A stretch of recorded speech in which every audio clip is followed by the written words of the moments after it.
Okay, so what we need to do next is to know how to drill the hole in the bottom of the block to house the circuit on the chock block connector.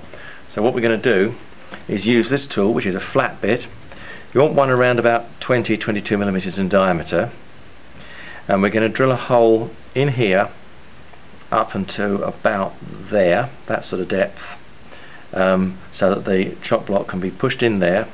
We'll think about how we're going to get the wires out later on.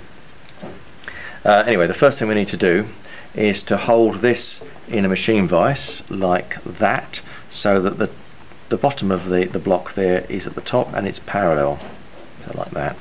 Do that up tight, and then we put the flat bit in the chuck of the drilling machine under here.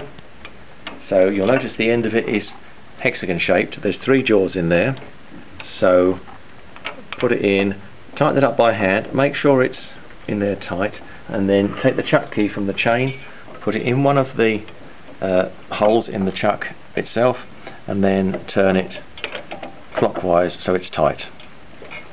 Take the chuck key out, let it go, bring the guard down and pull the black knob out, click the guard into place. Right, so we're going to drill a hole about here. It needs to go through to about the bottom of the blue paint, the top of the sloping bit on the cutter. So turn the machine on.